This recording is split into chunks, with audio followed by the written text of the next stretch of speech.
Alright, welcome to another episode of Psoto Desperado Plays Star Wars The Old Republic. Right now we're on the pub side, the Republic side. And I just talked to the Jedi Council.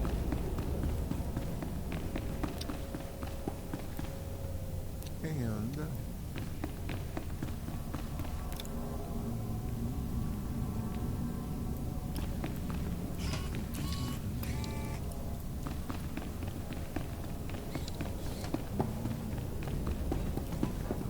here we are.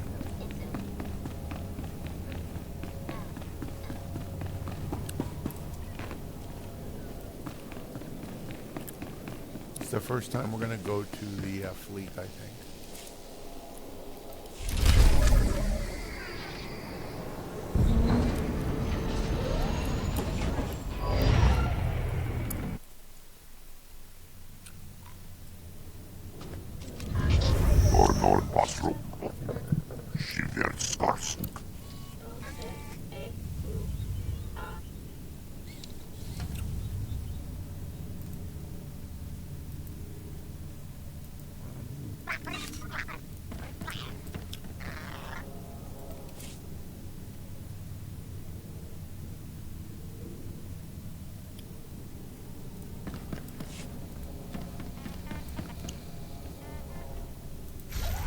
Alright, so I'm going to try to play some stuff in the background. Here we go.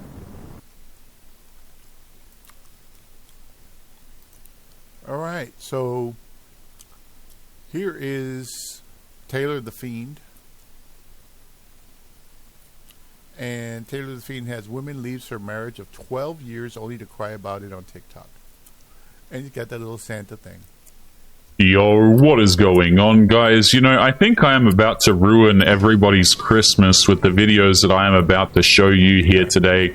Guys, I present to you more modern women on TikTok. We're going to be kicking off today's episode with this woman right here who says she is, you know, she's very attracted to men, but she doesn't even like any of us. She thinks we're awful people, and you're about to see what she says. Let's jump in. Don't forget to leave your thoughts and your comments. Well, it actually pisses me off when guys think I'm talking to more than one of them, as if I like them enough to talk to more than one guy. It's already enough effort to talk to one guy. Like, talking to more than one of you guys, like dudes, actually sounds like my own version of hell.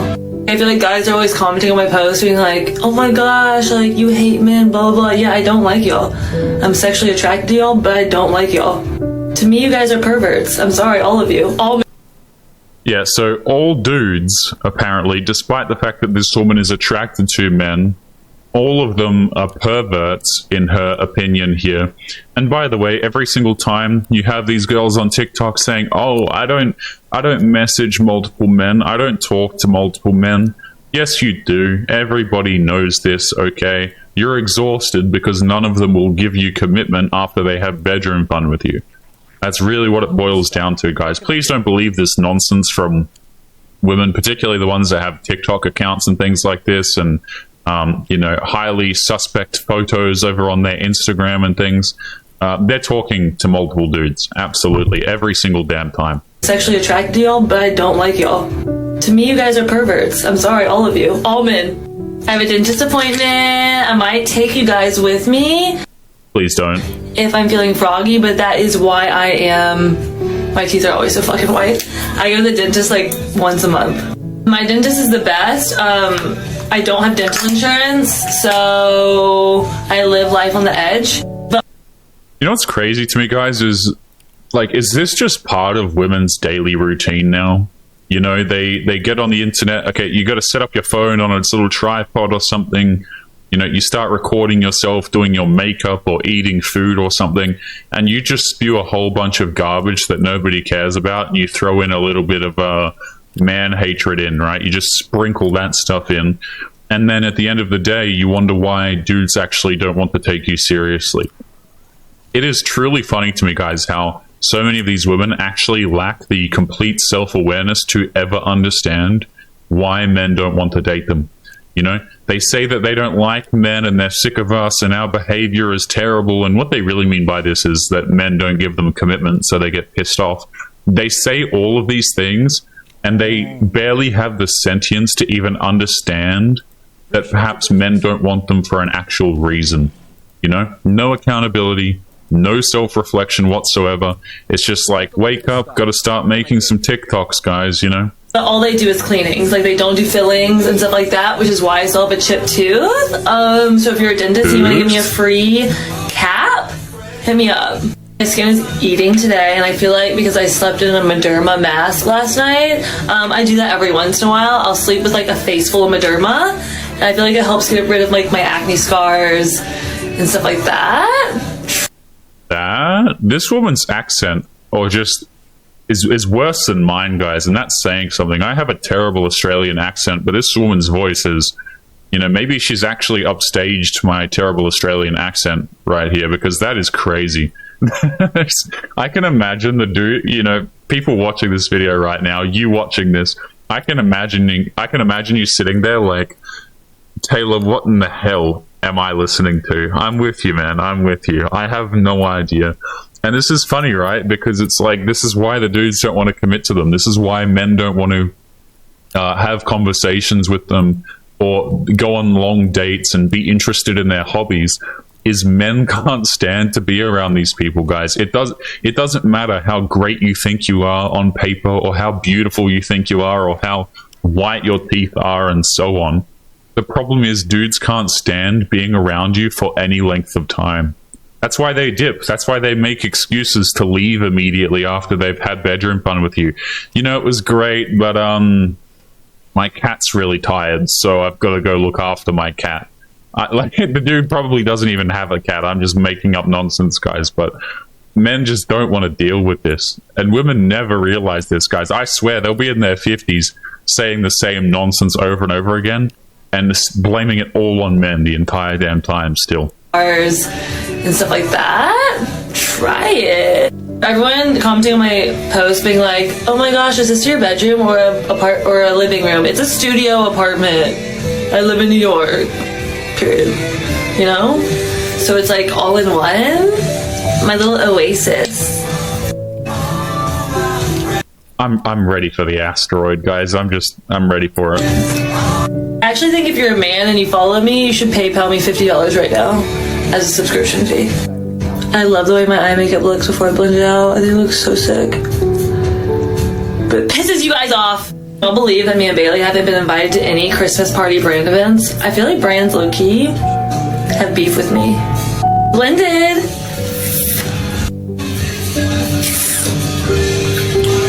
Okay, almost done. A little powder on the T-zone. And then she's stooning and she's done. No beauty filter per usual. And she's... This woman is completely intolerable. I don't know how many like slang words we just used there, but it's got to be more than I've ever understood in my entire life. Also, how much crap, by the way, did we just put on our face? Like, I'm not really familiar with makeup and the steps to you know, putting it all on, but this was like, how long was this? Like 2.5 minutes worth of just putting nonsense on her face. Like, my God, guys, what is happening with modern women? I have no idea. And then don't worry, guys, she's all natural though. She didn't put an actual filter on the video, right? So hey, at least she's not that bad, am I right? But speaking of being that bad, let's continue into the next clip here. And you already know we have a woman in her car. Half the time, guys, I think women make these videos in their car because they're trying to pretend like they're actually busy and they are actually doing something in their lives. Like, oh, I'm about to go for a drive to work. But really, they're just setting this all up as if it's like their mini studio. You know what I mean? You potentially want to adopt me, and I mean this genuinely. Okay, we're in a cost of living crisis. I'm struggling to move out, darling. Okay, there's not much money circling around, so I need somewhere to move. And if you didn't know, you can be adopted up until the age of 26, and I'm only 23, so I've still got some adoption years in me if anyone wants to adopt me. So these are my preferences. You ideally have to be someone who does love gingers or supports the ginger cause in any way. You also have to have a duvet on your bed. This is very important. I can only sleep with a duvet on my bed. If you don't sleep with a duvet, I'm sorry, it might not work out between us. Number 3, ideally you have air conditioning. Okay, I'm not used to that privilege, but I know y'all are. Y'all are out there, so anyone out there who has air conditioning or a fan, to be honest, I will be willing to move in with you. I can cook, I can clean, you know, we can game together. I'll be willing to tell you a few jokes if you're So, guys, this is what this reminds me of, like, the sales pitch that modern women do when they're looking for a man, by the way. So she says she's looking for somebody to adopt her. Usually when women make these videos and say these sorts of things in particular, usually what they're actually looking for is just a dude to come into their life and save them from their own terrible decisions. You know, like, especially as women approach 30 years of age, they start going away from, hey, let's stop hooking up with dudes who don't want commitment. I mean, they'll still do that, right? Who am I kidding? But they start to look for the dudes who are going to give them provisioning, who are going to look after them, and so on and so forth. And guys, make no mistake, these women don't actually give a damn about the dude that they end up with. The dude is just a means to an end. You know, he pays the bills, and she's not attracted to him whatsoever. And that's just the way it is. And women in particular are very guilty of this as they realize that they have to actually be strong and independent and pay for their own crap. Okay, they've been out there, they've hooked up with like 37 different men, but that isn't really going to pay the bills. So now we need to up our standards a little bit and require men to pay for you. Now, this woman is seeking adoption, apparently, which is a little bit different here. But we all know what this realistically translates to, is trying to look for a dude typically to come along and to save her. into that. But yeah, I'm up for adoption. I'm just seeing what's out there. I'm seeing if anyone wants to offer me any positions, and kind of that's just where I'm at. So if anyone's looking, let me know. Horrible. Absolutely horrible. Anyone want to adopt that woman? Anybody? Oh, this is a really funny clip, actually. So I believe this one has no audio on it, but I just wanted to show you guys this. These are my favorite clips of all time. I actually started laughing when I saw this, right? So this is a woman who says, convincing myself to leave my 12-year marriage so I can finally be happy. And then check this out. Boom. What does she end up with? She only gets to see her kids half the time. She misses out on holidays with the children. And this is my favorite part. Crying herself to sleep because of the financial and emotional stress of divorce. So lo and behold, guys, she divorces her husband of like 12 years, and now she has to pay her own bills. That is genuinely funny to me, guys. These TikToks, these ones in particular, when the women divorce their husbands and then they get hit with a dose of reality, funniest crap ever to me. So funny. So now, guys, she's going through financial stress. We all know what that means. What that means is she's no longer leeching off the husband as easily, right? So now she has to actually pay the most of her own rent, which of course is a problem. Now, she'll probably try and get him on the hook for child support and alimony and things like this, but at the end of the day, it wasn't as easy as just having the dude straight up pay for everything for her. So guys, she is going through financial stress. This is why women always say when they go through these situations, by the way, they're like, oh, I was wondering what my life was going to look like. What they're really describing is just the finances. You know, they don't actually love the dude or care about the dude. They're just worried about being homeless after they leave their husband. But, you know, speaking of divorce, guys, let's continue into the next clip here. Got a dating coach one for you. The text will be moved in a second. This is a must watch if you're dating someone recently divorced. So let's take a listen to this. This is a must know if you're dating somebody that's divorced.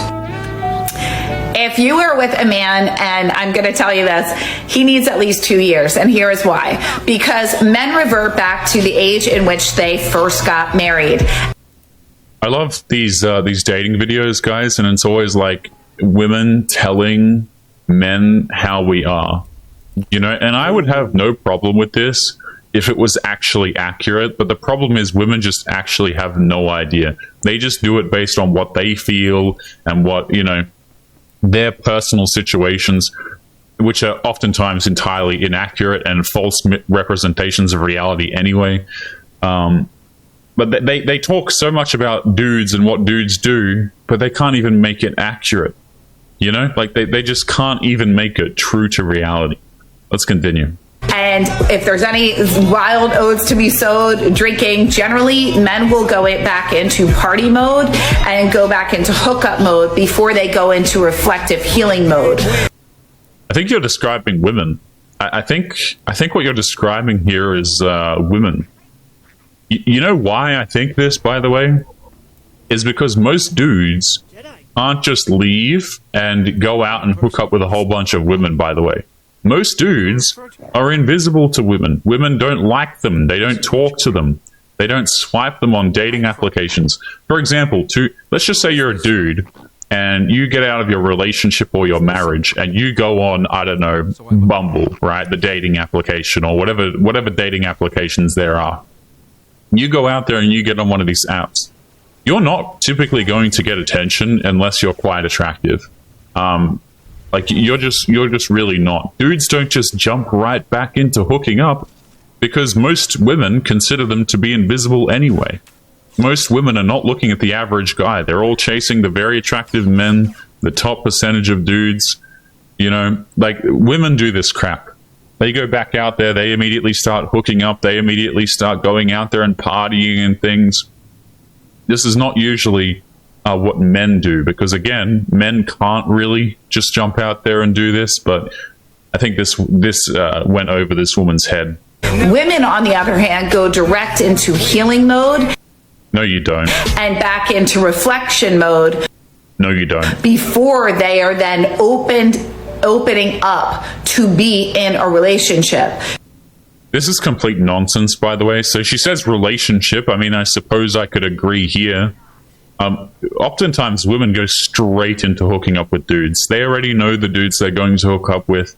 By the time a woman has left the relationship, she oftentimes already has that dude lined up, or men lined up that she is going out to see.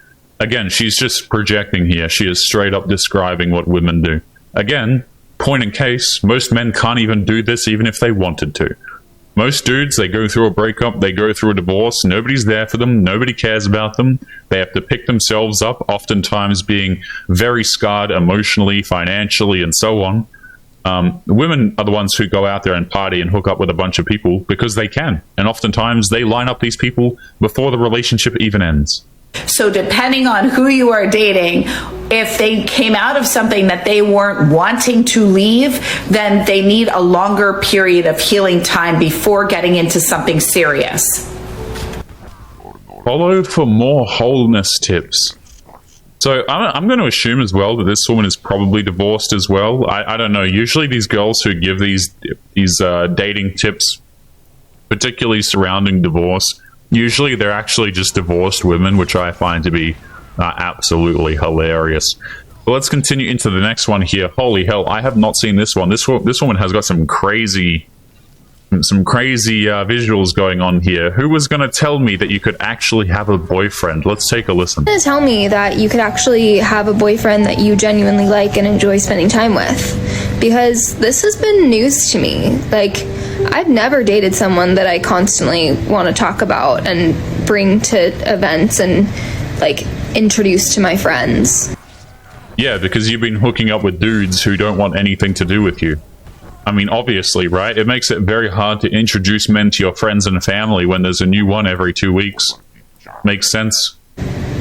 Like, if I had known all this time that you could date someone that you genuinely actually got along with and found to be a wonderful human being, like, I wouldn't have been dating such horrible, cruel, evil mustache men all this time.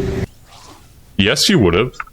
Guys, please don't fall for this crap that women say, man. It's like, oh, I've been dating these terrible men this whole time. Woe is me. I'm a victim. Everybody knew. First of all, oftentimes these dudes aren't horrible men. They're not terrible. They're not bad people. Usually this just means that the men didn't want to commit to them, right? You see, women, they equivalate these two things. Man doesn't want to commit to me. He just wants to hook up and have bedroom fun.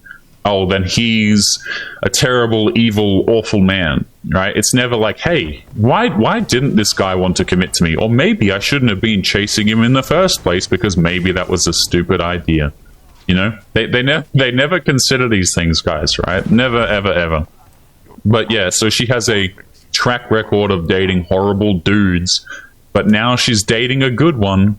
Yeah, we'll see how long that lasts. This guy is going to get absolutely trampled on because, again, these women, they say that these dudes are horrible, but again, this is what they chose to do. They chose to go out here and hook up with these guys, and they will continue to do that. Like, if you look at women's dating histories, guys, a lot of the time, it will consist of men who are quote-unquote horrible, but they keep going back to these dudes because they're physically attractive. They believe it or not, the women are actually going there to actually have bedroom fun with these dudes as well. It's a two to tango type thing. The women just feel burned at the end and they get pissed off about it and they call him horrible because they didn't actually get commitment at the end of it, so they feel scammed, you know? I wouldn't have been dating such horrible, cruel, evil mustache men all this time. Personally, I feel like I've been tricked into doing community service work that I don't remember signing up for. Yes, I was tricked, guys. I didn't choose to end up in all of these dudes' beds. I just happened to go there. Like, please, somebody help me. And then some simp comes along and believes this nonsense. Guys, I would strongly suggest that you do not believe in this sob story that modern women tell. I swear most women have a story that's like this. You know, man bad, man terrible, dating history terrible, but she's found a good one now. Just run for the hills, guys. She will return to those men. She'll probably cheat on you. She will not block these guys. She will still have these dudes in her DMs. Complete waste of time. Absolute waste of time. Throw the whole woman out. Not dateable whatsoever. Women think they're being sneaky, by the way, when they say this stuff, because what they're doing is she's essentially trying to paint herself as a victim. And so this is women's ace card, but unfortunately it's less and less effective these days because more dudes are realizing that it's complete nonsense. But what they do is they just paint themselves out to be the victim so that they can ensnare some dude who doesn't understand what is actually going on. Doing community service work that I don't remember signing up for. Because now I've got a boyfriend that, like, I want to stick in a little jar with some leaves and some sugar water and poke some holes in the top with a fork so that I can just carry him around with me all day long and we never have to spend any time apart from each other. A little bit creepy, but okay. Anyways, hope this helps. I mean, it did really not help. That relationship, I mean, guys, if I was a betting man, I would say that one was pretty damn doomed from the start. But you know what? Speaking of doomed, let's take a listen to this clip here. Apparently, why 80% of divorces are filed by women. I mean, we already know the answer, but let's see what this individual has to say. Divorces are filed by women. And why is that? So because women benefit from divorces? Comment that I got was, why do so many women leave their husbands simply because they are unhappy or bored? Why is it that men have the endurance of till death do us part, and yet many women have the endurance limited to their emotions like boredom and unhappiness? And I think this is a great question, and I see videos pop up all the time in this space about women leaving simply because they're unhappy. And why is that? And what's the solution to that?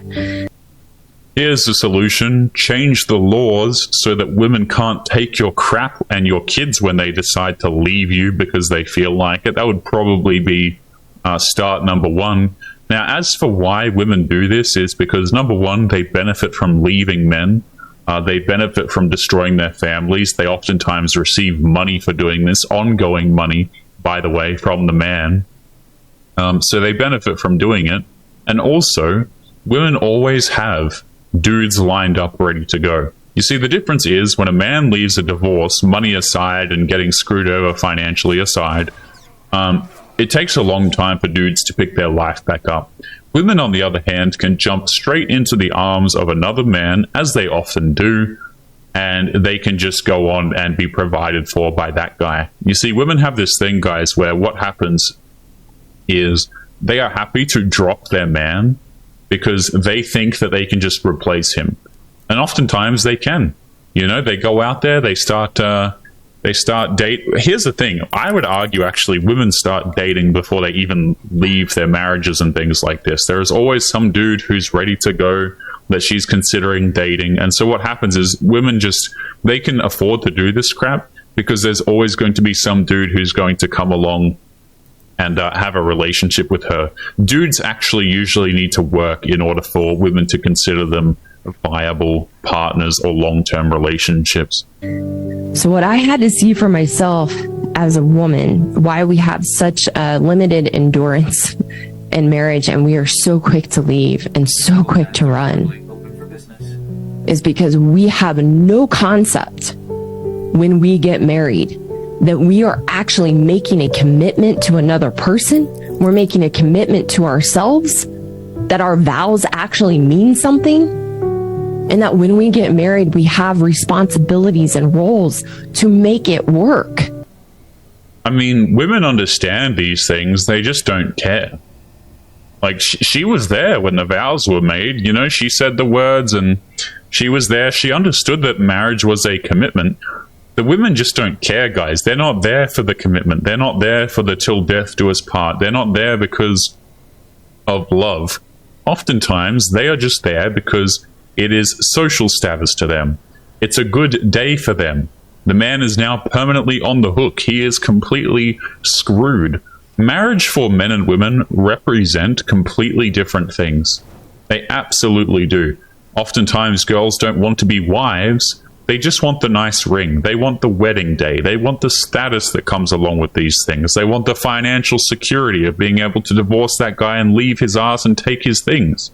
That's really what it boils down to. Women understand that this is a commitment. They understand that it's a responsibility. They understand that, you know, she's signing up till death do us part.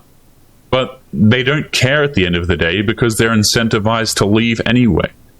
You know what I'm saying? Like, they are absolutely incentivized to tear their families apart. We can thank the government for that one. Fantastic job there, guys. Love the government, by the way.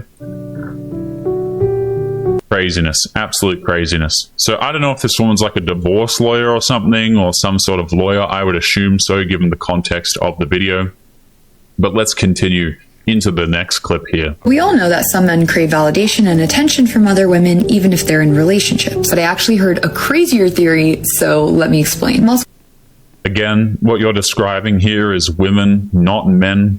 How many times, guys, like how many videos have we covered here today of women saying crap that pretty much applies exclusively to the way that women behave, but they think that dudes behave this way? Hilarious. It's going to be trying these peptide lip treatments. So the theory says that men crave male validation. So that's what makes them treat girls, even the ones that they care about, with no respect. They might have a kind, beautiful, loyal girl. That just might not be that impressive to the other guys. Men are competitive creatures by nature. So now you have guys competing on who's the coolest by how many girls that they can get and who is able to get the hottest girls. Basically, his guy friends are now giving him male validation. I think this behavior is really toxic and really immature, but do with this information as you please. What is this woman rambling about? Okay, so here's the thing. Here's why the men are treating you with disrespect. Probably because you're not worthy of respecting in the first place. That's really what it boils down to. Oh, he has a kind, loving girlfriend, but he just disrespects the woman. Really? And I think oftentimes, guys, these women don't even have relationships, right? They have situationships. They think that they're in something committed, but they never had that discussion, and men don't want them. Like, guys, what the hell is this woman rambling about? So she's been in relationships with men where the men are disrespecting her as some sort of competition because she's so attractive. I'm lost. You've got me lost in the sauce here. I'll be honest. I think it's complete nonsense. Okay, we're just dipping. we're just dipping. Apparently, that's the end of the clip. I mean, fantastic stuff here. Let's continue on to the next one. So I want to talk about why men of this generation are scared of women. And I think it has to do with a bunch of reasons, and I'm going to go into it. But number one, dating apps has made it so that men do not have to risk anything to go on a date with women. Back in the day, you used to have to at least go to a bar and risk rejection in front of your friends or embarrassment or any sort of thing like that. Now it's just guaranteed. Men can go on an app and just swipe, and if you match with them, they know that you at least have interest in them, so there's literally no risk. Second, I think that people having phones and girls always recording things definitely scares men because they always think that like a girl is going to record them and call them a creep. Men are so terrified of being called creeps. I think it's like one of the things that they fear the most. They never want to be that creepy guy, and now in this generation everything's recorded and put on TikTok, so they're scared about that. I mean, I don't think they're scared. I think they're just avoiding you, right? Like that's really what it comes down to, is like you have this potentially dangerous situation where a dude can ruin his social life instantly because a woman accuses him of something. So of course they're just going to avoid the women altogether. This has very little to do with being scared and being intimidated, and honestly just using common sense, to be honest with you. And again, by the way, dudes do get rejected on these dating applications. If you're an average guy and you go on these dating applications, yes, the women that you match with, if you match with any at all, they liked you back. But how many times did you have to get rejected before you got a single like?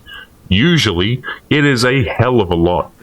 You know, like, oh yeah, you got one woman who swiped on you. I mean, how many didn't swipe on you though? How many rejected you? And what is the quality of that particular woman who is actually saying that she likes you? Because usually for the average guy, it's going to be a very, very low quality woman who can't even manage how many calories that she has in a given day.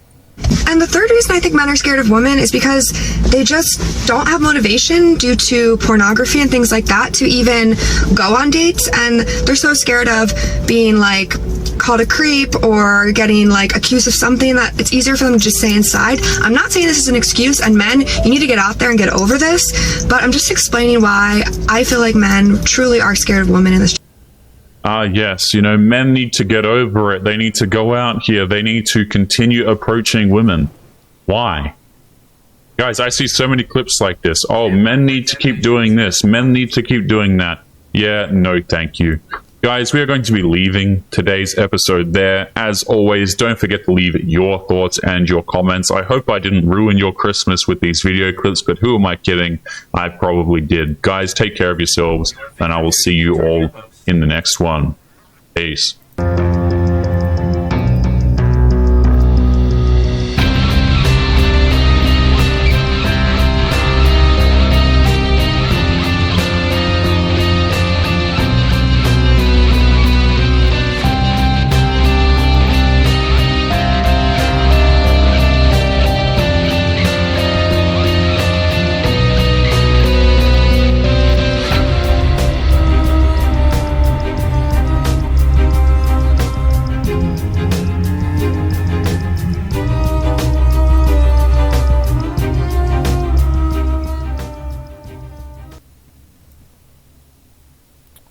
That's nice.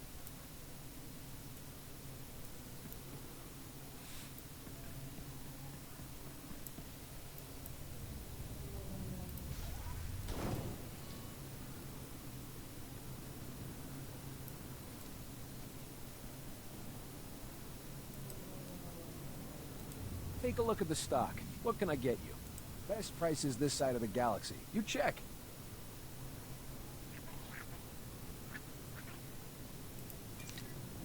Appreciate your business.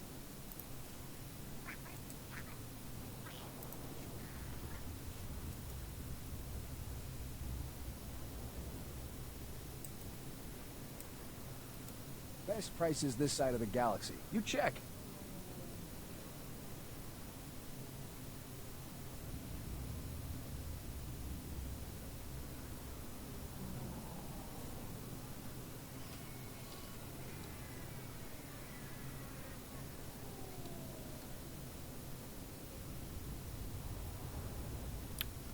Oh, that was a bad deal.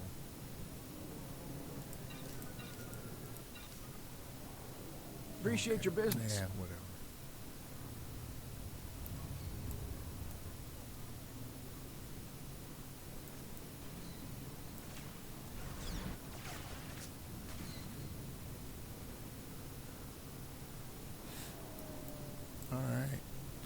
All right, I'm going to try to see if we can swap screens without breaking the game. That was Taylor the Fiend.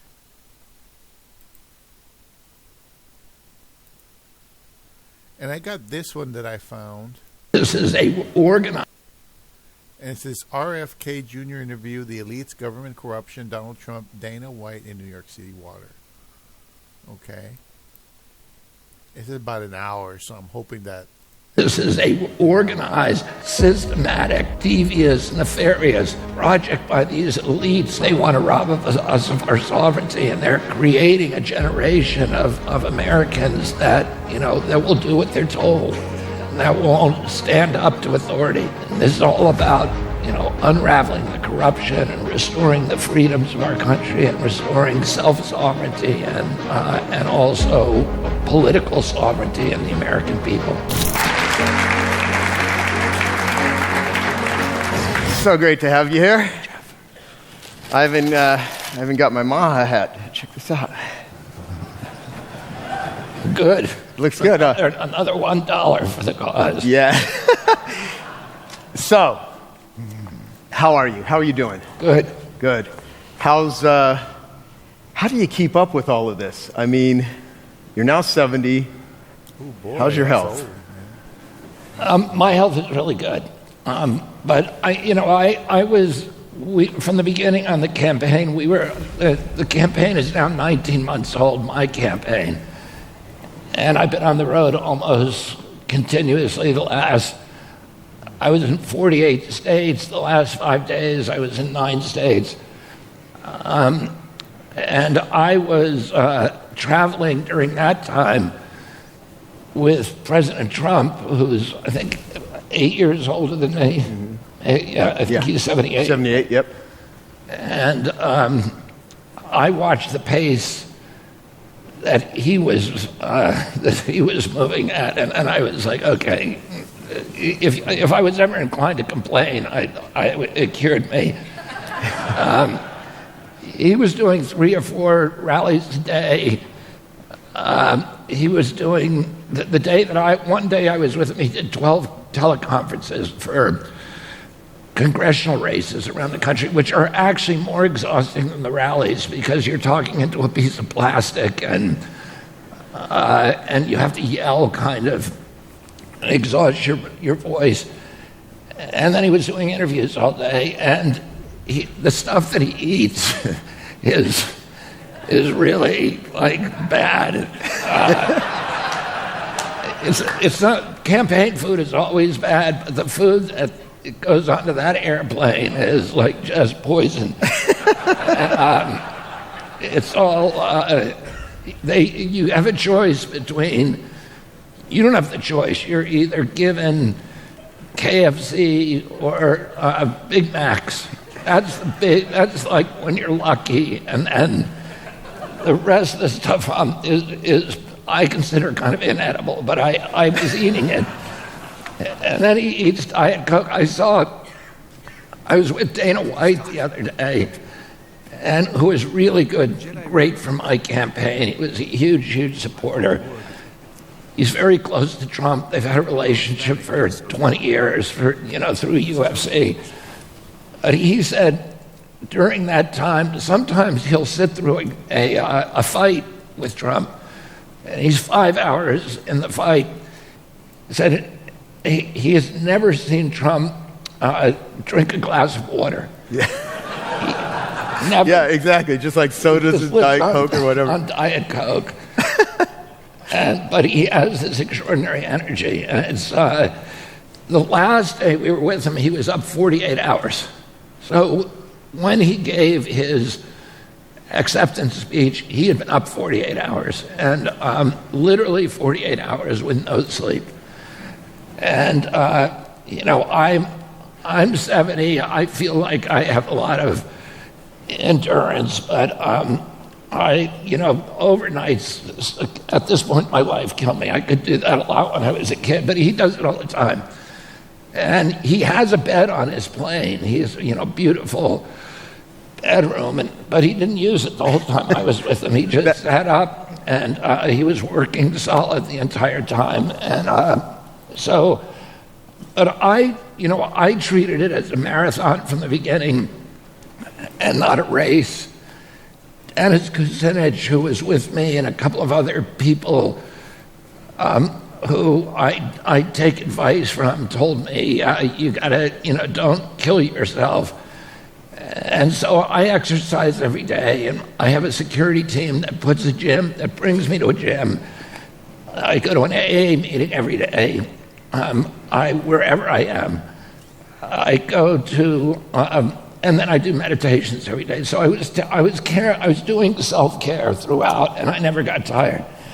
First off, I want to just highlight what you just said there, not let that go by. You exercise every day, you meditate every day, and you go to a 12-step meeting every day. Yeah. That is, I mean, that says, so. I don't know if there's any presidential candidate I'm aware of that's ever done, maybe there is, maybe you would know. No, I do not think so, no.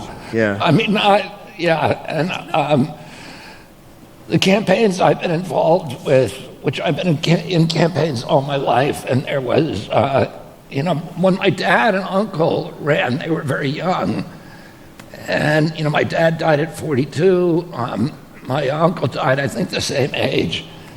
And so they were, they had the vigor of youth. But you do get, for those of you who are under 60, those, 10 years between 60 and 70 are, let me just tell you, it's going to be a nightmare for you. It's like the old, when they used to have 50,000-mile warranties on your car, and when you hit 51,000, everything would fall apart. And that's what. It's funny. I had lunch with John Mackey. Oh God, when was this? 2013, the first time I met him, and we're at the Whole Foods headquarters in Austin, and he goes, after you turn 50 years old, women just don't pay attention to you anymore. And I'm like, really? He goes, yeah, just watch. Yeah. I try to be invisible, but that was not my issue. My issue was that everything, just stuff. All the stuff doesn't work anymore. Oh yeah, no, yeah. I'll be, I'm 56. I'll be 57 in a couple months, and I've totally noticed the strength thing, which means it's more important to take care of yourself. 50 and when you're 60, like the day of your birthday, stuff stops happening. This is inspiring the hell out of me right now. So I'm looking for that. So on the Joe Rogan interview with Trump. He said, so how do you stay in such good shape? He says that to Trump. And he's like, and Trump says genetics. Yeah. He's like a total freak when it comes to, I mean, you're right. No, he is.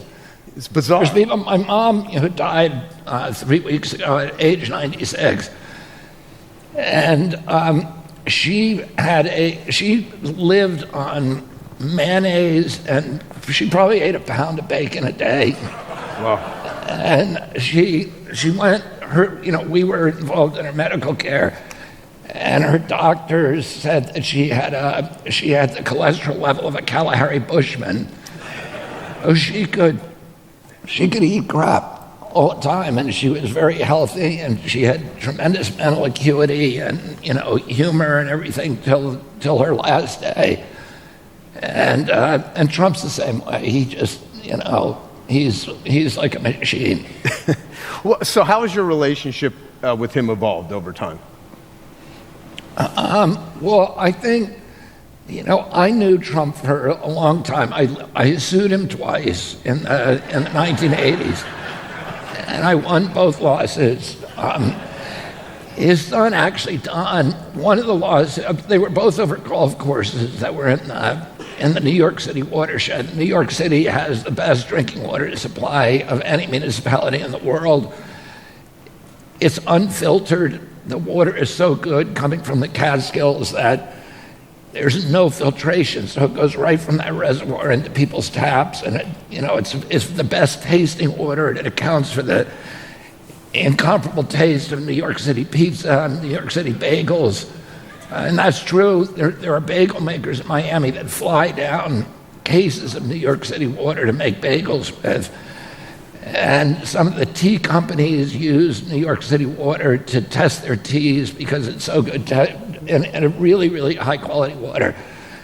And President Trump was trying to put 2 golf courses, one on the east of Hudson, one on the west of Hudson. And I sued him on that. I've become friends with Donald Trump, with Don Jr., and he thanked me for it, because he said that piece of land in Armonk that I sued him over is now the place where he does a lot of his hunting. So, because he kept it wilderness. And so I knew him from then. Something interesting, but I shared the same kind of contempt and disdain for President Trump that most liberal Democrats felt, because we've been propagandized. And even though, I went through for 20 years a propaganda campaign against me and saw the sort of the lies and the defamation, the systematic talking points, extraordinary conformance of these talking points that come from all the media outlets daily, almost like they're being sent talking points to talk about. So I was aware of the propaganda function of the mainstream media and how it had devolved from independent media to a vessel for government control, but I didn't make the connection that he was going through the same thing. I believed all the defamations about him. But in the early 1980s, one of the big cases I had was the Westway case. One of my first really big cases was Westway. And Westway, they were going to build a 4-lane highway up the west side of Manhattan, then all the way up to the Hudson River, and then it was going to come to shore in Austining, New York. And it was going to create hundreds of acres of new real estate that were portioned off to powerful developers. And Congress, the entire New York City congressional delegation was bought in and enthusiastic. The New York Times, the New York Post, the Daily News, and the Village Voice, all the major newspapers in New York, the editorial boards were strongly in favor of it. The labor unions were in favor of it. Both Senators Monahan and D'Amato were huge supporters. The day that we filed our lawsuit, there was a picture on the front page of the New York Times of Ronald Reagan handing one of those huge checks, like a $100 million check, to Mayor Koch. And so there was literally every power center in the city wanted this happen, and Donald Trump was the only one to speak out against it. And he said the whole thing's a big boondoggle for developers. These were all his buddies. And so, I had this idea of him in the beginning.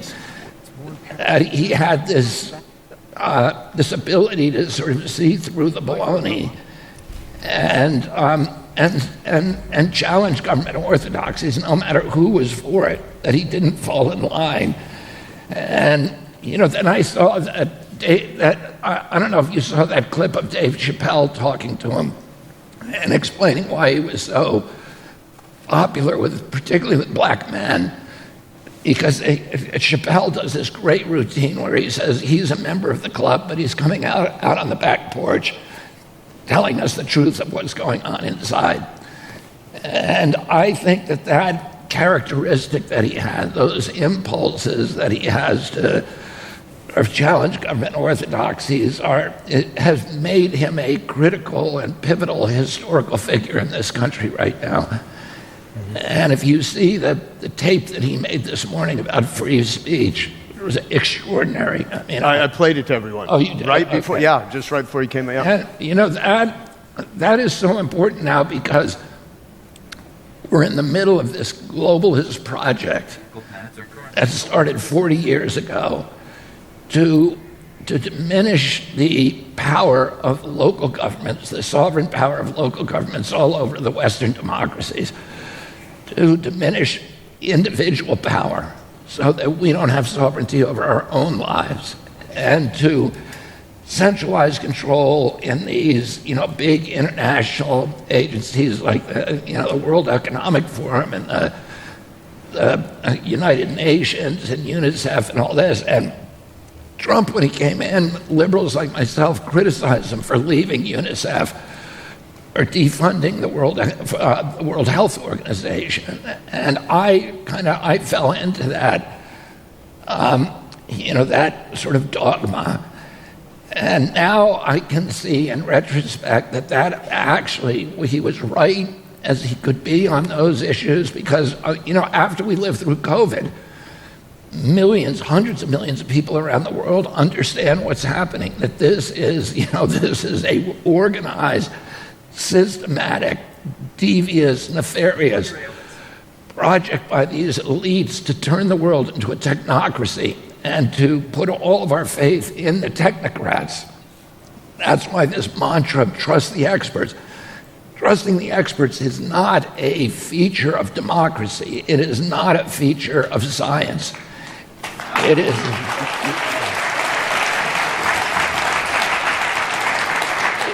It's a feature of religion. It's a feature of totalitarianism. But it's absolutely anathema to science and democracy, and that is the mantra we've now all been trained in.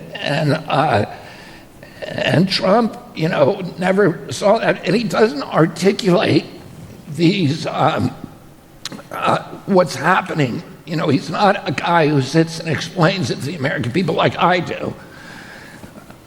He has a different approach, which is he has a genius for touching these kind of the reptilian core of the human brain by connecting to us on ways that are really visceral and atavistic, and saying things that terribly upset huge amounts of the population.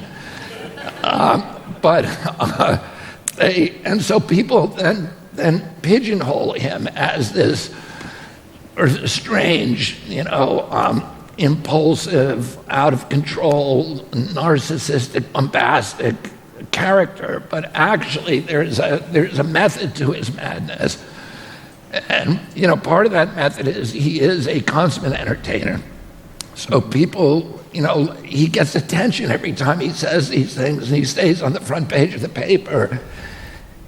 And he's worried about his crowd size. He's worried about his ratings in the press, and he's looking at that all the time. And those are the metrics by which he measures himself. And we look at that and we say, oh, that's very superficial. He's a superficial person. Those are the things he cares about. But his ability to tap into that part of us has given him the power that allows him to stand up to this globalist project. And that's what we saw this morning when you saw this. The stuff that he was saying was, that should put him on Mount Rushmore alone, that speech. As he came out and he told us what is happening. And let me just say one other thing and answer that question. I've been incredibly, I believe now that he is really a great man, that he is, that he has this aura of greatness around him, I saw him do something this week. I was on the airplane with him. We started talking about the Mideast, and he drew a map of the Mideast, which no American could do this. I mean, very few people could do it. And then he wrote down in each country the troop strength. And he was talking about Syria, and why do we have 500 troops in northern Syria? Right? Why is that? And he asked his generals, he said, okay, here Turkey has 750,000 troops. He wrote that Syria has 250,000.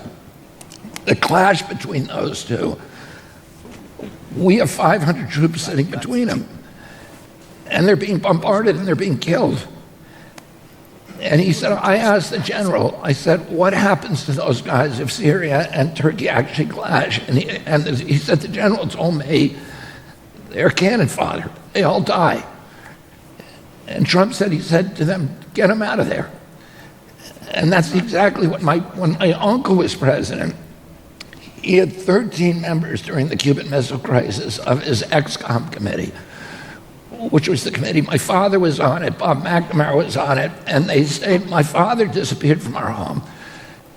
and slept in a cot in the White House for 13 days. And it was the most perilous days in human history. You know, there were a couple of days where many people in the White House believed that we could wake up dead the next day, that 30 million Americans would die in the first half hour of a nuclear confrontation with the Russians. And we were this close to that happening. My uncle said to his intelligence apparatus and his military advisors, Louis Lemonster, Lucius Clay, and Curtis LeMay, were saying to him, you got to go in and you got to knock out these missile emplacements. There were 64 missile emplacements in Cuba that they had put up secretly overnight. My uncle said to him, how many people man each one of those? And the general said about 500 on each missile site. And my uncle said to him, are they Russians or are they Cubans? And they said they're probably Russians. My uncle said, if I kill all those Russians, isn't Khrushchev going to have to come into Berlin, which would be the beginning of a nuclear war? And they said, we don't believe he has the guts to do that. So that was their whole strategy. They didn't believe he had the guts, and they didn't know anything about Khrushchev. And my uncle said, I don't want to take that risk. And the last day of the Cuban Missile Crisis, when they made the offer through Dobrynin to Khrushchev, he took a vote in the ExComm committee. The first day, he took a vote, and 11 people of the 13 said we should bomb. My uncle and Bob McNamara are the only ones who were held out.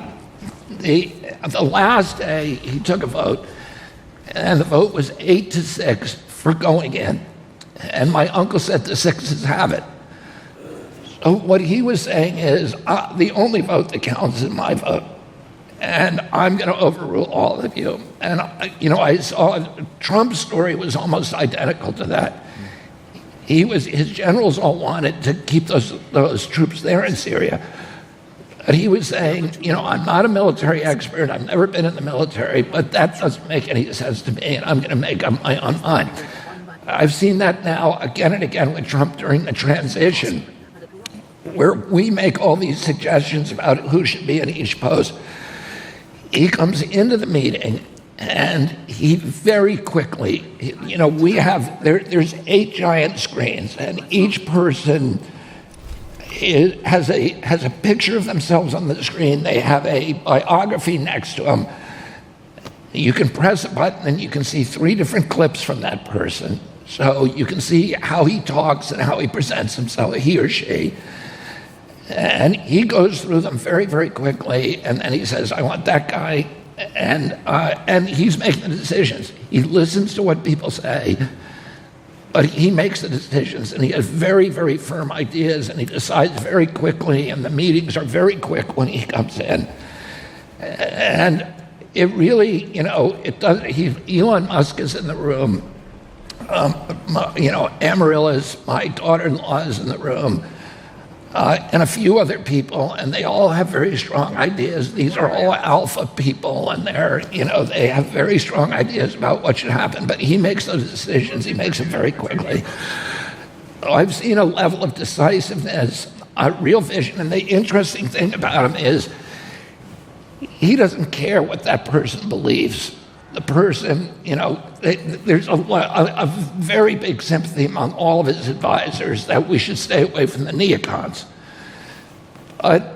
If he puts a neocon up there, you shouldn't worry about it, because the decision ultimately is going to come from him. And he said to me at one point, he said, he really hates John Bolton. John Bolton was his NSA advisor, and he said, but it was good that I had him there because it scared the shit out of everybody in the world. That, if I had John Bolton there, John Bolton wants to bomb every country in the world. And he said, they believed that I was going to do it too, so it was good for me to have him there. And so that's the way he thinks about things. He doesn't care what you believe. He doesn't care what your ideology is. He's going to make the decision himself. And I've been so impressed with that. It's completely changed my opinion of who he is and really convinced me that this guy that I had such contempt for such disdain for is actually, a really extraordinary leader, that he could be one of the great presidents in history. Wow. Okay, thank you for that. So, how has this campaign impacted the relationship with your family, with your wife? My wife is writing a book about the campaign right now, and she's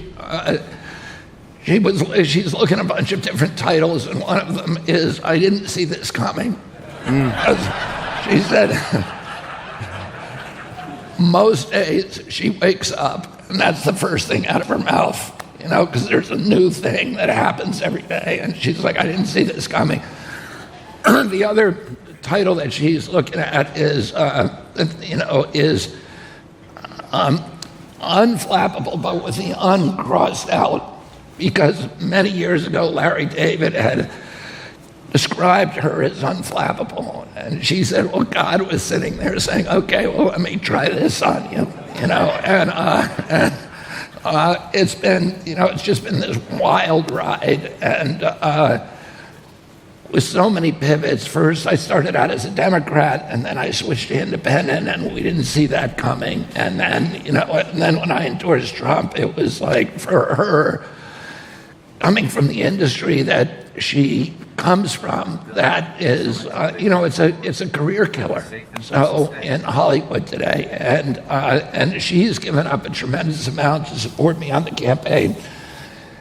But our relationship is closer than ever, and the love for each other. I absolutely depend on her, or on my own psychological strength. I'm really playing for an audience of one. I don't care what people say, what other people say about me is not my business. But I need that kind of foundation stone, and she's been there for me. My kids. My larger family, there's a lot of people who have been very critical publicly of me, which is something that I don't like. But I continue to love my family. And I understand that they're all, under this kind of hypnosis. There are people who believe in human rights. They believe in freedom of speech. They believe in, they don't want us to become an imperial state abroad, a censorship and surveillance state at home. And they've always shared my values. They're human rights, advocates. And they've been persuaded by this kind of propaganda wall to turn on their own values. And in this, this way that is, I think, shocking. All of us have friends that have done that, and where you can't talk to people anymore, where there's just this kind of wall of propaganda that has put a large part of our population under a mass hypnosis. And to me, it's very orchestrated, and it's very clear what's happening. And so my relationship with them has been difficult. I have 7 kids, and my kids have been very supportive of me. They don't agree with everything I do. I have a son, an older son, who disagrees with me on Ukraine. He actually went over and fought in Ukraine. He joined the Foreign Legion, and he fought as a machine gunner in a special forces unit against the Russians. The people in his unit are all now dead. He's the only survivor. And so they don't agree with me on issues, but their relationship with me is closer than ever. And they say to me all the time that this has been a wonderful experience for them because it brought us so much closer together. I do have a lot of other members of my family, of my larger family, who have worked on my campaign, who've been invisible, to the press, but who've been really close friends, and my closeness to them has increased dramatically. So it's like, it's life that we all experience. We have these kind of ups and downs, and for me, because I'm in 12-step program, I'm able, and because I'm diligent and disciplined about that, I'm able to not let those little things upset me, and understand that there's a larger trajectory on life, and that I need to focus on values and not carry resentments around, not carry anger, and that those things are corrosive to me as an individual, and so I need to avoid them. Resentments are like swallowing poison and hoping someone else will die, and they actually end up, poisoning you.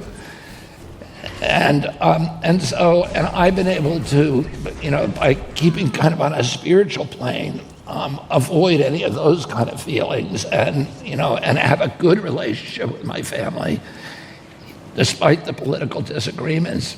And with my closer family, my sort of nuclear family, my relationship has never been better.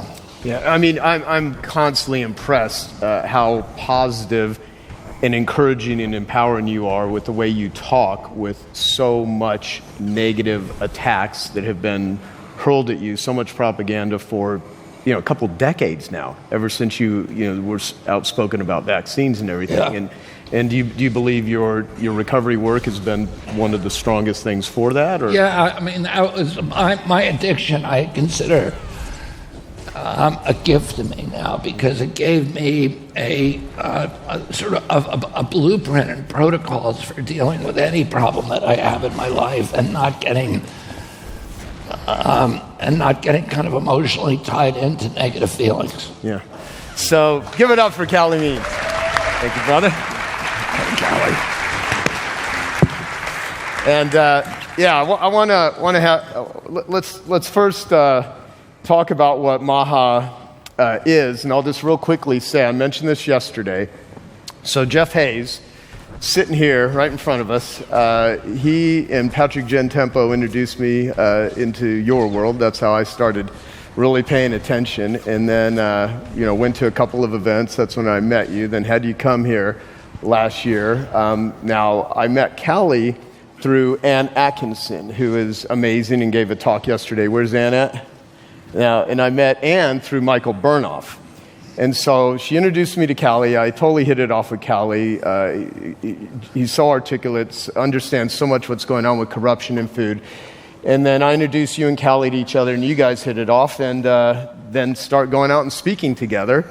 And then I'm on a boat in July with Dr. Jeff Bland, who's the founder of functional medicine. Jeff is back here. He's created it all. That's where Mark Hyman came from and all that, Dr. Jeff Bland. And I'm on his boat the day that the assassination attempt on Trump.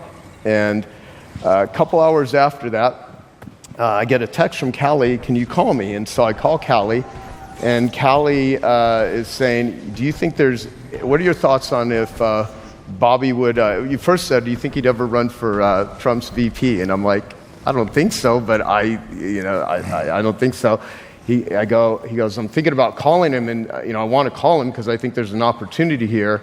And I said to Callie, I go, well, and I really wanted to put it on Callie because I wouldn't want to make that call to him. So Callie, said, I think you'll forever regret it if you don't make that call. So he calls you, and Callie calls me back a little while after that, and he said, I don't know if I pissed him off or what, because when I first said it to him, he paused, but then he thanked me and said he'd think about it. And then later that day, you called Callie back, and then Callie made the connection to Tucker Carlson, and then that's what started you guys talking to each other. And I do want to emphasize, it's you and Trump putting together this collaboration in Maha. The point is that these little dominoes and these little conversations are really cool. And if there's I'm just so happy about how this is all coming together, and how people focused on really important things can lead to other things. And so this movement, Maha, is massive. I think I am so excited about it. I don't look at it just as food and pharmaceuticals and medicine and children in obesity. I also look at it from the lens of addiction recovery, because I don't know how you make America healthy again if you don't even look at addiction recovery, because there's so much addiction in the world. So that being said, Callie, real quickly, tell everyone who doesn't know who you are, who the heck are you? Yeah, and I think this ties to why Maha has been such an important, I think, history-defining movement, because I'm an activist that, really decided to get into this fight after my sister saw the horrors of the medical system. I saw the horrors of the rigged systems of the lobbyists early in my career. And like so many people in this room, my mom was struck down by a preventable metabolic condition. We started speaking out. We started writing a book, started companies, met Joe Polish, and then Joe, before that call, connected me with Bobby. And, being inside of the Maha movement, I could just say Bobby used the word spiritual. There was something spiritual happening. I mean, this is moms who became activists after losing their kids. This is professors from Stanford and Johns Hopkins and Harvard who had the gall to speak out and be shunned, right? This is people that got into this movement for spiritual reasons, this loose coalition behind Bobby. And I really believe, and I think we all see this, that vibe of talking about childhood chronic disease, of Bobby bonding with President Trump on that, of just my small vantage point, just on the outside, seeing, them talking for hours emotionally about this legacy item of childhood chronic disease. There was, we're also cynical about politics. Behind closed doors, both during the campaign and in the transition, it's deep discussions about how do we make this a legacy issue. I mean, it's just as simple as that. It's about how do we reverse the childhood chronic disease crisis. As Bobby said, how do we clean up the corruption? How do we set gold standard for medical research? Like, that is truly what the conversation's about. And when you look what's happened, I mean, I think it's extraordinary. We cannot lose sight of this with what happened with the women, the gender gap, the independents, Latinos, Black Americans, younger Americans, historic numbers for President Trump. I think reflecting this new coalition in American politics, reflected by Bobby and President Trump coming together. So I think there really was, Joe, and it comes from you. I mean, it's just good people that are making these connections and this loose coalition behind Bobby. We just need to maintain that really wholesome, genuine, spiritual connection to this movement, which I think has come through to voters. And I think, President Trump is coming out firing. I mean, it's just extraordinary.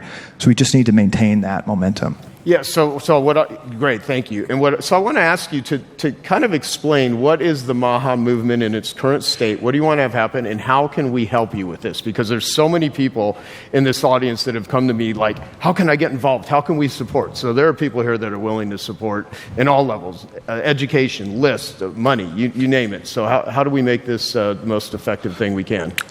I think President Trump, with his, with his team of Bobby Kennedy, Tulsi Gabbard, Elon Musk, on down the list, have a mandate from everyone here, a mandate from voters to kick the special interest in the deep state out of the office and really drive foundational change. So I think what we can all do is just maintain that and continue to just speak out, support President Trump, and support him in what he wants to do and what he's promised to do, which is true transformational change, not partisan change, but true foundational change. When it comes to Maha, and I'll just be real quick here, and Bobby obviously will have much more to add, but we talked about three things.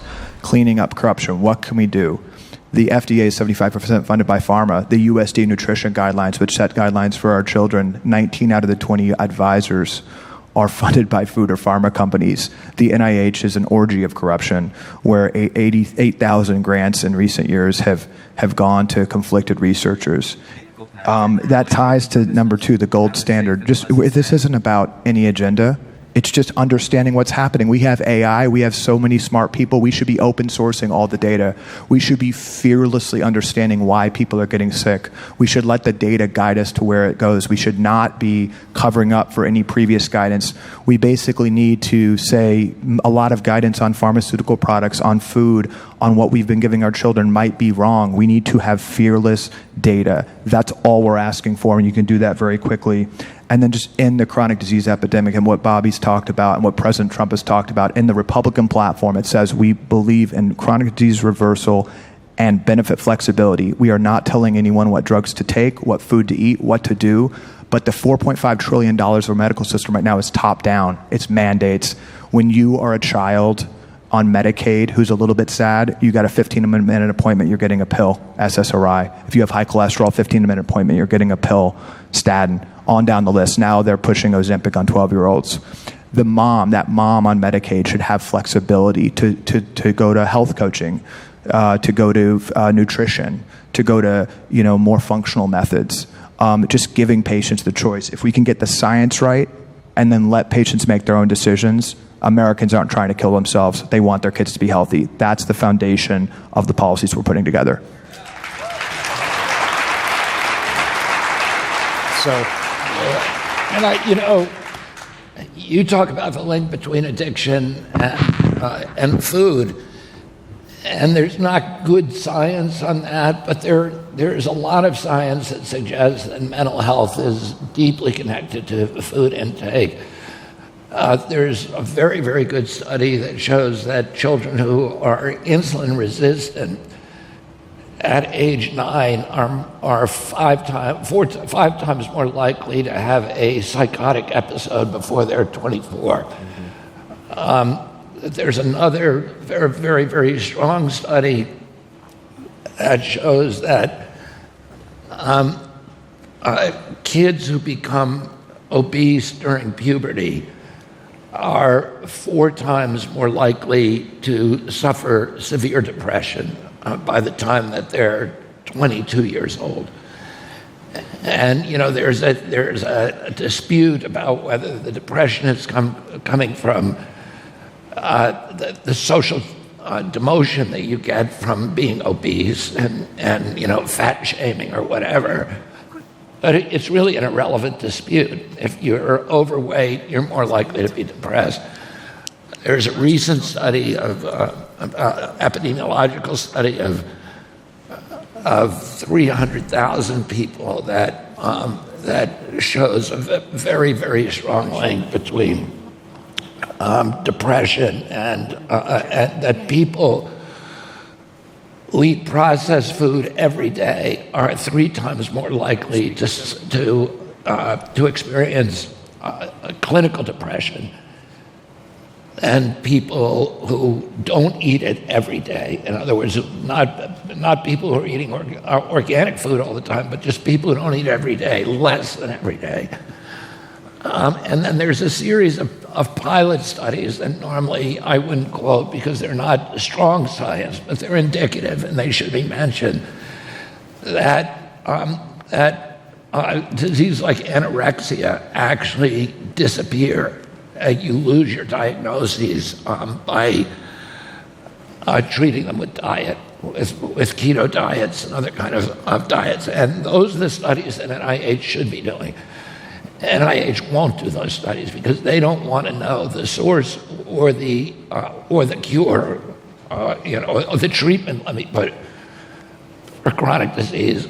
Callie was mentioning the other day in a conversation that he and I had, and he discovered a recent NIH study that has been suppressed and buried by NIH that shows that 48% of American teens are now diabetic. That's half the teens in this country. When I was a kid, juvenile diabetes was functionally at 0.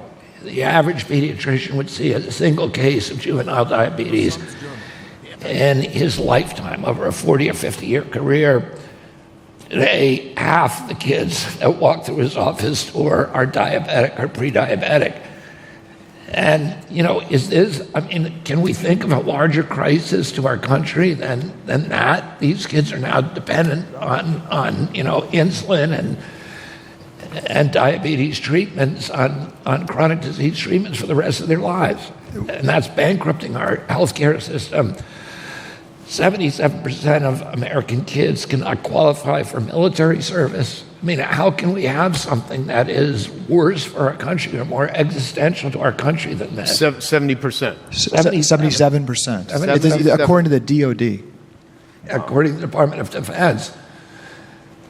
And, you can go on and on. Autism rates have increased from but depending on what study you look at, because there aren't that many studies. But in my generation, the autism rates were between 1 in 1,500 and 1 in 10,000. Oh, and today, in 70-year-old men, the autism rate is 1 in 10,000. I've literally not ever met anybody with full-blown autism. There's a lot of people with Asperger's or on the spectrum or my age, but full-blown autism, nonverbal, non-toilet trained, head banging, stimming, toe walking. I've never seen a 70-year-old man my age, and they're not, they're not warehouse. There's no places for them. Why don't you see people like that at the mall? Men my age wearing helmets and diapers and not able to talk. I've never seen it in my whole life, and I've been around intellectual disabilities for my whole life because my aunt Eunice Shriver founded Special Olympics. My cousin Anthony Shriver founded Best Buddies, the two big organizations for taking care of people, Americans with intellectual disabilities. I spent 200 hours, because it's part of my family DNA, that concern with people with intellectual disabilities. I spent 200 hours as a teenager working in Wassaic Home for the Retarded. I never saw anybody who was autistic. Never, when I was a kid. And we couldn't have handled them in Special Olympics. We prided ourselves on being able to handle it. I was working in Special Olympics as a coach and a hugger from when I was 8, when it was still called Camp Shriver. And we never saw anybody like that. And we prided ourselves on being able to take care of every child, no matter how disabled they were. Kids who were functionally vegetative. We devised games for them where they could push a beanbag off a table and everybody would cheer for them. We couldn't have handled somebody with autism because of their audio and tactile sensitivities and their the violence, the biting, the anger, the hitting. They just didn't exist when I was a kid, and now it's 1 in every 34 kids. In California, 1 in every 24, probably about 1 in every 17 boys. What are we doing to our children? These are kids who will never throw baseball. They'll never go on a date. They'll never write a poem. They'll never pay taxes. And, they're 1 in 34. Kids look like that today. And so this is a crime against children. It's a war on children, and nobody's mentioning it. And as Callie said, it's because of corruption. That is really what's behind everything. It's the capture of the agencies by the industries they're supposed to regulate that are commoditizing us all. And that's why they want to rob us of our sovereignty, and they're creating a generation of Americans that will do what they're told, and that won't stand up to authority. And this is all about unraveling the corruption and restoring the freedoms of our country and restoring self-sovereignty and also political sovereignty in the American people.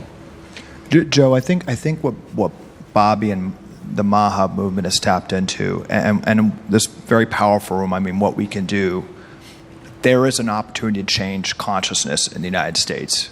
It's on that level. It just doesn't make sense. Where it all boils down to, what Bobby's saying, is we are 4% of the world's population in the United States. We are 70% of worldwide pharmaceutical profits. And we are 60th in life expectancy. And now, I can't look at my phone without 20 messages from reporters writing stories about how this man is going to be dangerous to public health. Public health, we are on the verge of collapse. We are destroying our children's future right now. And there are evil forces trying to protect that because it is the largest and most profitable industry and the fastest growing industry in the country is healthcare. And it profits from children being sick. And success, one big level of success, and what we can all do in this room is we can stand up to these forces and change consciousness to where a lot of people in this room see it. We can't go back. We must change the incentives. We must change it to where we stop just poisoning and then drugging kids at scale. And start asking what they're eating, start asking what they're putting into their body, start asking about environmental factors, and start, people are saying this is going to be bad for farmers. We want farmers to be at the center of healthcare. In the United States, we spend 2 times less per capita. We spend half the amount per capita on food as they do in Europe. but they spend 3 to 4 times less per capita on healthcare in Europe, and they live 5-6 years longer. Like, they've got something going right there. They're not poisoning their population and then cleaning up the mess. Like, that's the level we're on. This can happen quickly if we all stay on that consciousness level and really help Bobby and help President Trump stay high level and not get lost in the weeds. Like, we just need to change our paradigm of how we think about these things.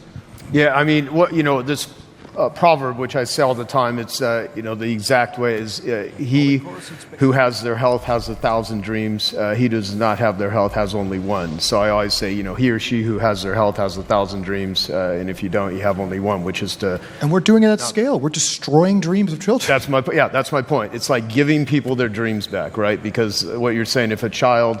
Yeah, you're destroying children. And so from that standpoint, this is critically important. Now, there's a lot. So I mentioned this yesterday when I was interviewing Dr. Jeffrey Bland, where in the 18% range of the GDP goes to healthcare, 5% approximately goes to food, 3% to military, 1% to technology. So there's so much money being spent and made in pharmaceuticals. So there are evil forces from that standpoint. So I had a question here. What can we do to address... we'll do this one. Let me do this one instead. How do we give doctors more freedom to prioritize patient health over profits? Because a lot of these doctors are in this system that is toxic. And a lot of them want to do well, but can they do that? So a big paradigm needs to shift here.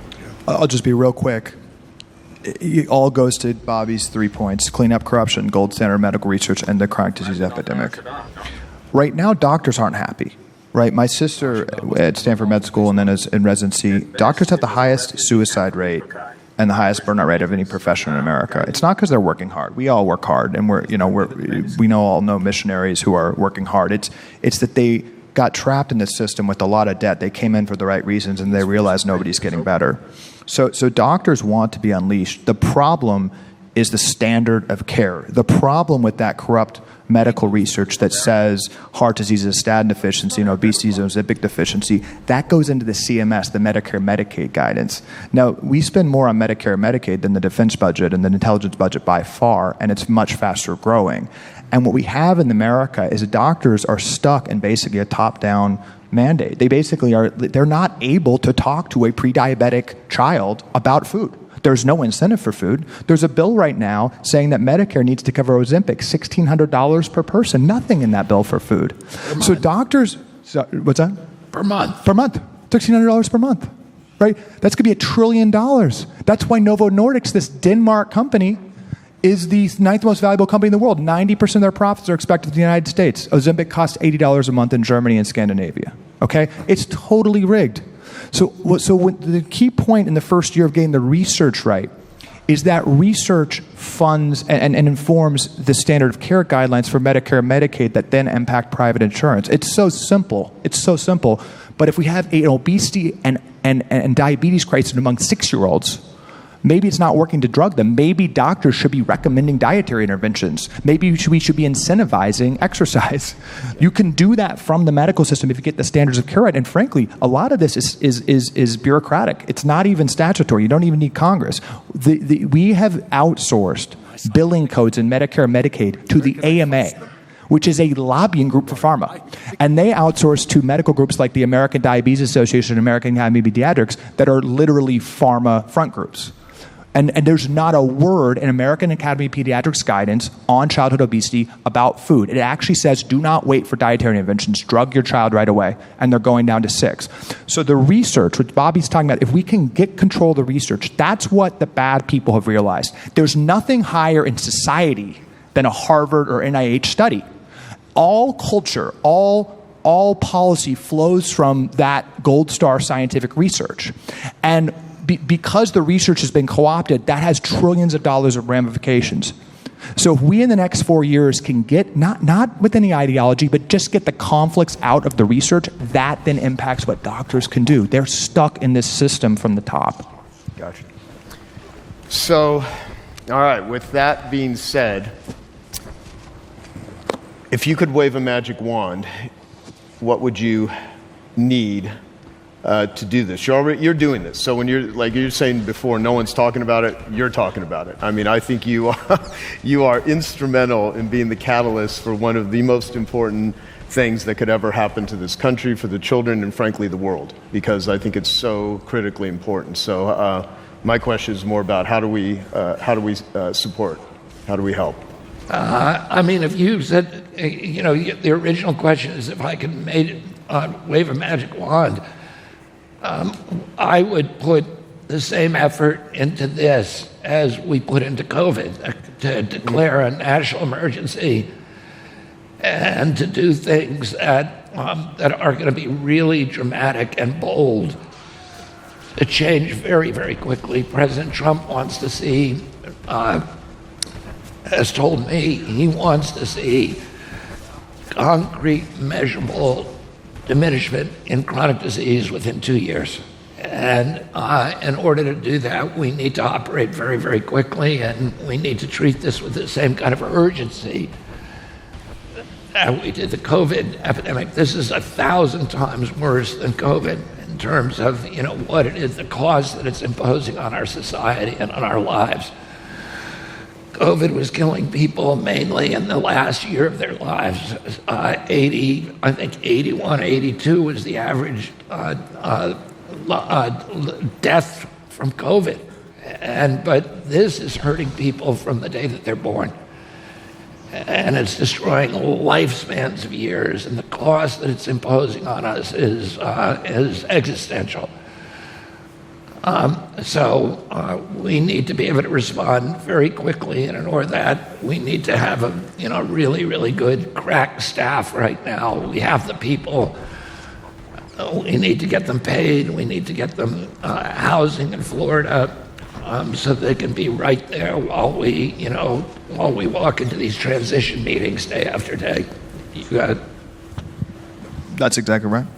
Yeah, and so what I would like to do, if you're not following Bobby on X, follow him there. He posts, like the video you just posted with all the cereals and the processed food, and how you talk about 70% of the diet of Americans is processed food.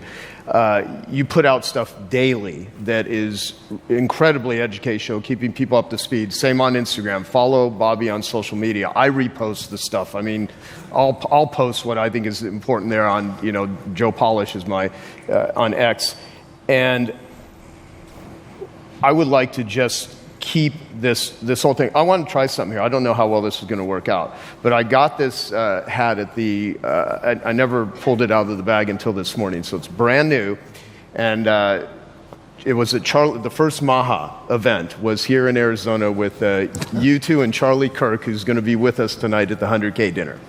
And so who would like to, starting at $10,000 going to the Maha action, who would like to, with this hat, signed by Bobby? I'll ask him to sign it. You got 10 grand here, any more than 10? How about you? 20? Anyone higher than 20? How much? 40. Anyone higher than 40? 50. Anyone higher than 50,000 so far? This is cool. This is a good demonstration. I mean, people don't pay $50,000 for a hat. They're buying, it's something else there, and this is a very powerful room. Anyone else? Would anyone match it if we got two Maha hats? Two. Okay, we just raised 100 grand for thank you. You guys. There you go. I just want to reiterate just how there are the most mission-driven people moving just immediately to Florida. There's just such an opportunity in the next month. And what Bobby's saying, it's all about organization. President Trump got the mandate, and thank you. I mean, we are pushing so hard. We've got the mandate. Now we just need to operationalize what Bobby's saying. So this is so helpful. But we're really trying to build out an incredible coalition to both identify names to staff these 600 key positions and really just continue this movement. I mean, on the All In podcast, they said, what Bobby and Trump, it's a realignment of American politics. So if we can build this coalition, get the right names, get the organization, we're going to get real change done, and I think really, really revolutionize American politics with this new coalition. Yeah, and we'll take this interview and we will put it online, and please share it. I want as many people to hear about this as possible. What haven't I asked you that we should be talking about here? We'll just take a few more minutes. And then, I mean, I got so many, but I don't want to go there. Yeah. So is there anything that's like most critical to you that you think is worth sharing? Because I really would like, I'd love to hear you talk about how to treat, how should we treat each other now? There's a lot of tension after the election. There's a lot of people that have disagreements. You're masterful at, how to talk to people without, getting into arguments and things like that. So I'd love to get your advice on that. Yeah, I mean, I see what's happening now that, we have to restore people's mental health. We have to restore their physical health and create, right now, start growing a new generation of kids that is super healthy, the way that the Americans were when I was a kid.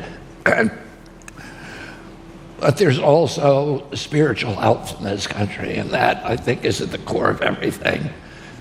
We're engaged now in spiritual warfare, and it's spiritual warfare against this kind of elite technocracy that's trying to take away our power and take away our rights, and to commoditize our health, our children, our landscapes, everything that we value in this country. And, there's no other country in the world that has what we have in this country. I'm always skeptical of people who talk about America as an exemplary nation because it's been used to justify warfare and military dominance of the globe. But the truth is today we are the last redoubt for personal freedom in the world. There's no country in Europe that has a constitution like we do. We have the Constitution of the United States is unique on earth. And, we were part of this project to take all those freedoms away from us. And, thank God in some ways for COVID, because it was progressing, without any kind of interference for many years. And people weren't noticing it. And I think so many people now have woken up and seen that this is the most existential threat to us, and it's a spiritual threat. But the United States now has an opportunity because of this election to reverse that trend here and then to rescue the rest of the world. And so I'm very, very optimistic about the future under this president. I'm watching what's happening, and there is nothing that I'm seeing, on day-to-day at Mar-a-Lago that my level of hope and optimism increases every day. So, I'm very happy, and I think, let's go forward. Let's be kind to the people. We need to fight for them. All those people, your relatives who hate you and won't talk to you anymore, we need to be fighting for them until they can wake up and fight for themselves.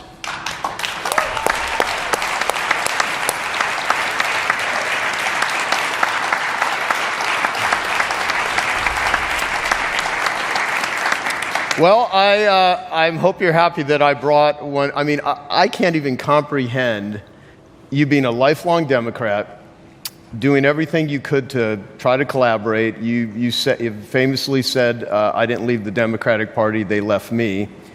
And all of the relationships, all the friends, all the men, I can't imagine how many lifetimes it would take me to actually even deal with that psychologically. And you have just stayed on this path and you forged through it. And you are just getting started. So I think the best two words to describe you is you are a spiritual warrior. And so it is so happy to have you here. Thank you. There's a lot. Thank you. Bobby Kennedy.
Don't be an imbecile. The weapon's obviously my creation. If you use it against the Hut Cartel... Munchie. You won't search... Who is this man? I want to stop the...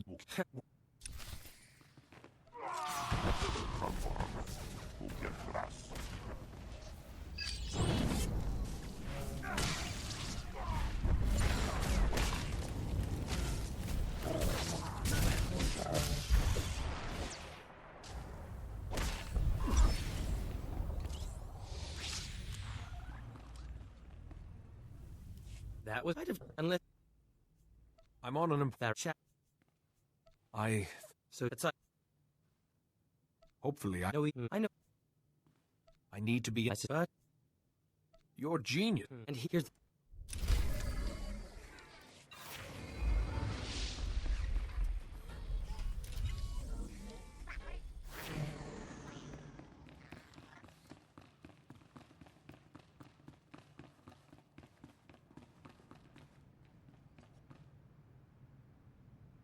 I'm just speeding through this as much as I can.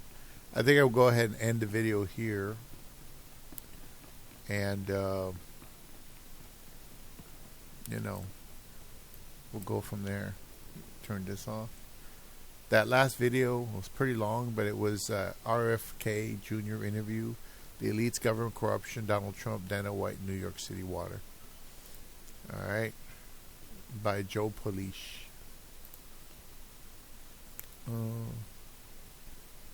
I'm going to subscribe to that guy. Joe Polish. All right. Well, let's go back here. Thanks for watching. Bye-bye.